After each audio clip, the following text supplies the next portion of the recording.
전능하사 천지를 만드신 하나님 아버지를 내가 믿사오며 그 외아들 우리 주 예수 그리스도를 믿사오니 이는 성령으로 잉태하사 동정녀 마리아에게 나시고 본디오 빌라도에게 고난을 받으사 십자가에 못 박혀 죽으시고 장사한 지 사흘 만에 죽은 자 가운데서 다시 살아나시며 하늘에 오르사 전능하신 하나님 우편에 앉아 계시다가 저리로서 산자와 죽은 자를 심판하러 오시리라. 성령을 믿사오며 거룩한 공회와 성도가 서로 교통하는 것과 죄를 사하여 주시는 것과 몸이 다시 사는 것과 영원히 사는 것을 믿사옵나이다. 아멘. 찬송가 216장입니다. 찬송 216장입니다. 성자의 귀한 몸 날 위하여 버리신 그 사랑 고마워라. 내 머리 숙여서 주님께 비는 말 너무 주님께 바치리까. 지금도 날 위해 간구하신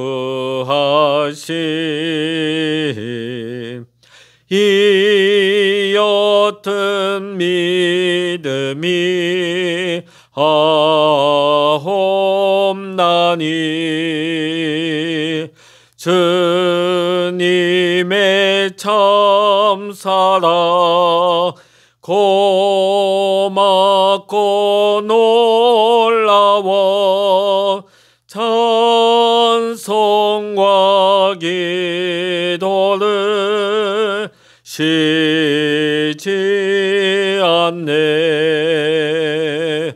주님의 십자가 나도 지고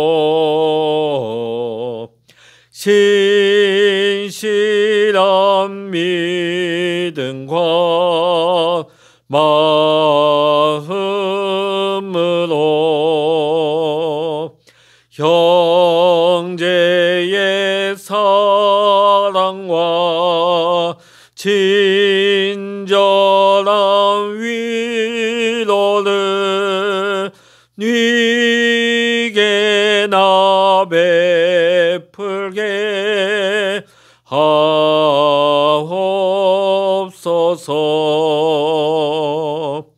만 가지 은혜를 받았으니 내 평생 슬프나 즐거우나 이 몸을 온전히 주님께 바쳐서 주님만 위하여 늘 살겠네. 아멘.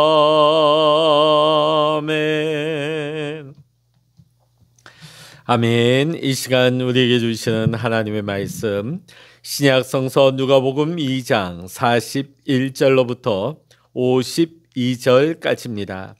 신약 성서 91면 누가복음 2장 41절부터 마지막 절까지 같이 읽겠습니다. 그의 부모가 해마다 유월절이 되면 예루살렘으로 가더니 예수께서 12살 되었을 때에 그들이 이 절기의 관례를 따라 올라갔다가 그 날들을 마치고 돌아갈 때에 아이 예수는 예루살렘에 머무셨더라. 그 부모는 이를 알지 못하고 동행 중에 있는 줄로 생각하고 하룻길을 간 후 친족과 아는 자 중에서 찾되 만나지 못하며 찾으면서 예루살렘에 돌아갔더니 사흘 후에 성전에서 만난즉 그가 선생들 중에 앉으사 그들에게 듣기도 하시며 묻기도 하시니 듣는 자가 다 그 지혜와 대답을 놀랍게 여기더라. 그의 부모가 보고 놀라며 그의 어머니는 이르되 아이야 어찌하여 우리에게 이렇게 하였느냐. 보라 내 아버지와 내가 근심하여 너를 찾았노라. 예수께서 이르시되 어찌하여 나를 찾으셨나이까. 내가 내 아버지 집에 있어야 될 줄을 알지 못하셨나이까 하시니 그 부모가 그가 하신 말씀을 깨닫지 못하더라. 예수께서 함께 내려가서 나사렛에 이르러 순종하여 받드시더라. 그 어머니는 이 모든 말을 마음에 두니라. 예수는 지혜와 키가 자라가며 하나님과 사람에게 더욱 사랑스러워 가시더라. 아멘. 할렐루야. 오늘 이 아침에도 함께 기도하시는 우리 사랑하는 모든 믿음의 성도님들과 여러분의 가정과 여러분의 생업의 터전 위에 오늘도 하나님의 크신 은혜와 평강의 축복이 함께 하시기를 이 시간 주의 이름으로 간절히 축원합니다. 이스라엘 유대인 남자들은 1년에 3번 유월절, 오순절, 초막절이 되면 예루살렘에 올라가서 예배를 드렸습니다. 이것은 남자들에게 성인 남자들에게 의무였습니다. 자, 그런데 이때에 신앙이 좋은 가족들은 함께 부모가 올라가는 그 예루살렘으로 가는 길에 함께 여행을 하기도 했습니다. 갈릴리에서 예루살렘까지는 직선 거리로도 100km 정도가 됩니다. 상당히 먼 거리죠. 도보로 이동했을 때에 4일에서 5일 정도는 좋게 걸릴 수 있는 거리였던 것입니다. 자, 그런데 예수님은 굳이 이 예루살렘으로 가는데 동행하지 않으셔도 됐습니다. 왜냐하면 유대의 남자 아이들은 13살이 되어서부터 토라, 그러니까 율법을 지키는 의무를 부여받습니다. 그러니까 12살까지는 이 율법을 지키는데 제외가 되는 것이죠. 그러니까 예수님은 지금 이 당시의 나이가 12살입니다. 예루살렘 올라가지 않아도 돼요. 자, 그런데 요셉과 마리아가 아직 성전에 가야 하는 의무가 주어지지 않은 12살의 예수를 데리고 성전에 올라갔다는 것은 요셉과 마리아의 신앙이 얼마나 자발적이고 그들의 신앙이 얼마나 깊었는가를 잘 볼 수 있는 대목입니다. 요셉과 마리아는 번거로움을 또 수고함을 마다하지 않고 하나님께 예배하는 일을 결코 소홀히 여기지 않았습니다. 요셉의 직업이 무엇입니까? 목수입니다. 소위 말해서 하루 벌어 하루 먹고 사는 굉장히 어려운 경제적인 여유가 없는 직업을 가지고 있는 요셉이었습니다. 자, 그가 예루살렘에 올라가고 내려오는 그 기간 동안에는 생업을 중단할 수밖에 없고 그들에게 생업을 중단한다는 것은 경제적으로 굉장한 궁핍함 또 타격이 될 수 있는 상황이었습니다. 자, 그런데도 오늘 요셉은 또 그들 가족들을 다 데리고 유월절을 지키기 위해 예루살렘으로 향했다는 거. 오늘 이 말씀이 우리에게 시사하는 바가 큽니다. 신앙의 의무가 주어져 있다 할지라도 먹고 사는 문제와 하나님을 섬기는 일이 부딪힐 때에 하나님을 섬기고 예배하는 일을 우선으로 두는 결정을 내리기가 결코 쉽지 않기 때문입니다. 왜냐하면 먹고 살아야 하기 때문이죠. 말로는 신앙생활이 중요하다고 말합니다. 또 하나님을 믿고 하나님 중심의 삶을 살아야 한다고 말들을 합니다. 그러나 우리가 정작 가장 중요한 때에 신앙적인 결정들을 포기해 버린다면 결국 그런 결정들을 보고 자녀들이 보고 배우게 되는 것이죠. 부모님의 그 가치관, 부모님의 그 우선순위를 보고 자란 자녀는 결국은 하나님을 떠나고 마는 것이죠. 왜냐하면 부모가 늘 중요한 순간마다 하나님보다 세상을 우선시했기 때문에 그것을 보고 그 가치관을 습득한 자녀들도 나중에 그들이 성장했을 때에 세상을 우선하며 세상의 가치관을 쫓아서 살아갈 수밖에 없는 것입니다. 오늘 우리가 이 기도를 마치고 나서 우리는 이 하루 동안에도 수많은 선택, 수많은 결정을 하며 살아가게 될 것입니다. 아주 작게는 오늘 우리가 뭘 먹지? 오늘 무슨 반찬을 해 먹지? 이런 결정서부터 오늘 내가 어떤 일을 해야 할까? 또 내가 어떤 직장으로 가야 될까? 어떤 일터로 가야 할까? 아주 중요한 결정들까지 우리가 선택해야 될 때가 있습니다. 자, 그런데 우리가 수많은 결정들을 하게 될 때에 하나님을 제외해버리고 하나님을 도외시한 채 나의 이익을 위하여서 선택한다면 어떻게 되겠습니까? 하나님 백성다운 결정인지 오늘 우리는 선택할 때마다, 순간에 선택할 때마다 과연 내가 하나님의 백성다운 선택을 하고 있는지 여러분 꼭 점검하시고 여러분 분별하시기를 주의 이름으로 간절히 축원합니다. 우리가 하나님의 자녀다운, 하나님의 백성다운 믿음의 결정을 해나갈 때, 우리의 삶이 그렇게 살아나가게 될 때 우리의 삶에 주는 그런 울림들이 우리 자식들에게도 영향력을 분명히 미치게 되는 것입니다. 결국 오늘 우리의 살아가는 삶의 모습이 우리 자녀들에게도 대물림이 되는 것입니다. 우리가 하나님을 우선으로 하여 살아갈 때 우리 자녀들도 하나님을 우선하게 될 것입니다. 우리가 하나님 나라의 가치관을 우선하며 살아갈 때 그들 역시 세상의 가치관이 아니라 하나님 나라의 가치관을 가지고 살아가게 될 것입니다. 결국 우리 자녀들의 삶은 말씀의 반석 위에 든든히 세워지는 복 있는 삶이 될 줄로 믿습니다. 이어서 오늘 예수님께서 예루살렘에서 유월절 예배를 마치고 돌아갈 때에 예수님이 부모와 함께 있지 않습니다. 어디 있었을까요? 예루살렘 성전에 머물렀습니다. 자, 그런데 요셉과 마리아는 이를 알지 못하고 나사렛을 향해 돌아갑니다. 자, 하룻길을 간 이후에야 일행 가운데 예수가 없다는 사실을 알게 되어집니다.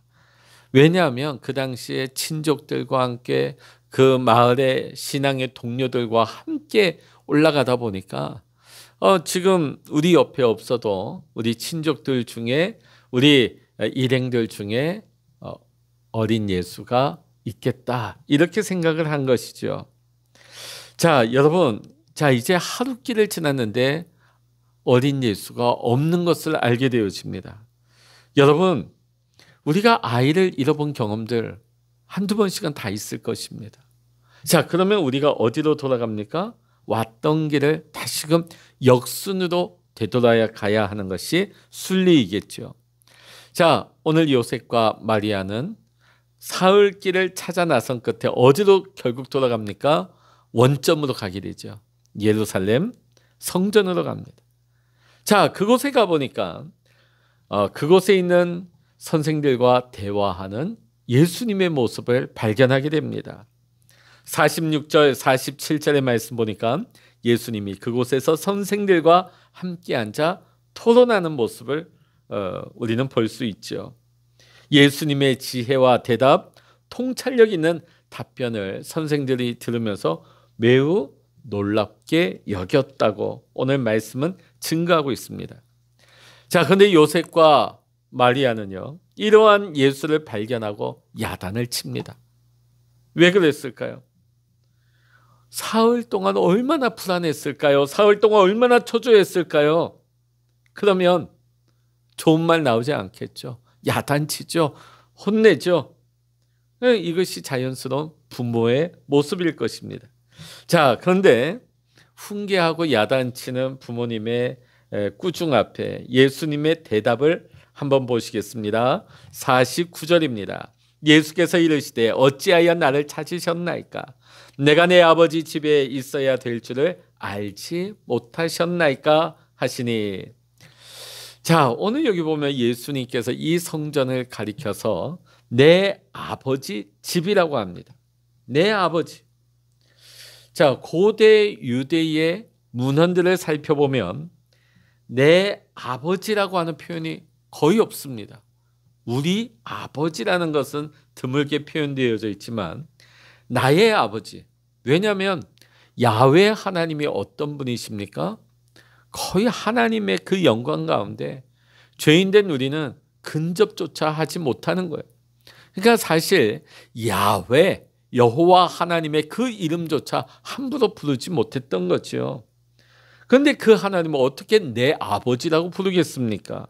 아마 잘못 그렇게 불렀다가는 신성모독으로 걸릴 수도 있는 것입니다. 자, 그런데 예수님께서는 지금 자신을 혼내고 있는 요셉과 마리아 앞에서 내 아버지라고 말씀을 하고 있습니다. 자, 이것은 지금 예수님께서 자신이 누구이며 자신이 앞으로 해야 할 일들이 자신이 어떤 길로 나가야 할지를 비록 그의 나이 12살이었지만 이미 알고 계셨다 하는 것을 암시하고 있는 말씀입니다. 주님은 어려서부터 하나님과의 관계를 아셨습니다. 그리고 어려서부터 자신이 걸어가야 할 길을 준비하셨던 것입니다. 주님은 철저히 자기 부인의 삶을 사셨고 하나님이 부여해 주신 사명의 삶을 사셨습니다. 그 부르심을 따라 사는 그 첫 번째가 무엇입니까? 자신과 하나님과의 관계를 분명히 하는 것이었습니다.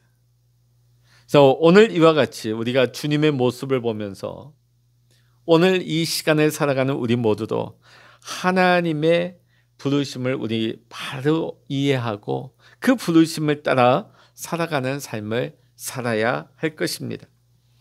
우리가 하나님의 부르심을 알고 하나님의 부르심을 따라 살기 위해서 가장 먼저 선행되어야 할 것은 나와 하나님과의 관계를 분명히 해야 하는 것입니다. 하나님이 누구이시고 지금 나는 하나님의 부르심 앞에 합당하게 살아가고 있는가? 오늘 우리는 이것을 분명히 해야 하는 것입니다. 나를 창조하시고 나를 구원하셨으며 지금도 나와 함께 하시는 하나님과의 관계에 대해서 오늘 분명히 하고 오늘도 묵상하며 생각해 볼 수 있는 오늘 이 하루가 될 수 있기를 주의 이름으로 간절히 축원합니다. 자, 예수님께서는요 51절 52절의 말씀 보면 자신의 메시아 되심을 이해하지 못했던 부모님, 그러나 그 부모님의 말씀에 순종해서 나사렛으로 돌아가십니다. 부모에게 순종하는 삶을 사셨던 것이죠. 이는 스스로를 하나님과 동등됨으로 취하지 아니하시고 사람들과 같이 낮아지셔서 자기를 낮추신 우리 주님의 모습을 잘 나타내는 말씀이라 하겠습니다. 예수님께서는 공생애를 시작하시는 30살의 나이까지 지금 18년의 시간이 더 남아 있습니다. 자, 그런데 성경에는 청소년 시기 또 청년의 시기의 예수님의 모습에 대해서는 더 이상 묘사하지 않습니다. 기록되지 않았죠. 자, 그런데 우리가 분명히 생각할 수 있는 것은 가장 큰 아들 아닙니까? 그렇다면 아버지의 일을 도와서 목수의 일을 배우고 옆에서 도왔을 것을 우리는 짐작할 수 있습니다. 또 아버지 요셉이 빨리 죽었어요. 빨리 사별을 합니다. 그러면 남겨진 가족의 생계를 위해서 가장 맞이가 되는 아들 예수님이 아버지의 가업을 물려받아서 이 생계를 책임졌을 것이라 하는 것을 우리는 짐작할 수가 있는 것입니다. 자, 18년이라고 하는 앞으로 긴 세월 동안 예수님은 키만 자란 것이 아니라 사람이 짊어져야 할 인생의 무게에 대해서 깊이 체험하시는 그런 시간을 보내신 것입니다. 하나님이신 주님께서도 이러한 시간을 보내셔야 했다면 오늘 우리도 비록 오랜 시간 동안 하나님의 말씀으로 단련받는 시간이 주어질 때 우리가 그 시간을 통과해야 할 때가 있습니다. 결코 우리가 한두 번의 실패를 한다고 할지라도 여러분 좌절하거나 여러분 실망하지 마십시오. 우리가 긴 호흡으로 우리의 인생을 바라보면서 하나님의 말씀 안에 우리 스스로를 훈련시켜 나갈 수 있는 믿음의 과정, 성화의 과정이 될 줄로 믿습니다. 오늘 우리 역시 주님처럼 우리에게 주어진 이 시간들을 살아나갈 때 우리 홀로 사는 것이 아니라 우리를 부르신 하나님, 지금도 우리와 동행하시는 하나님께서 지금도 우리를 통해 우리 안에 역사하시고 하나님이 친히 일하여 주실 줄로 믿습니다.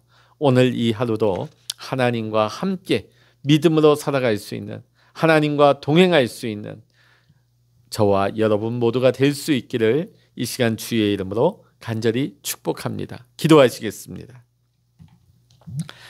할렐루야. 하나님 아버지, 오늘 어린 예수님은 비록 부모님이 자신의 메시아됨을 알지 못하고 이해하지 못하며 야단쳤지만은 예수님은 부모님의 말씀에 순종하셔서 자신의 집으로 다시금 돌아갔습니다.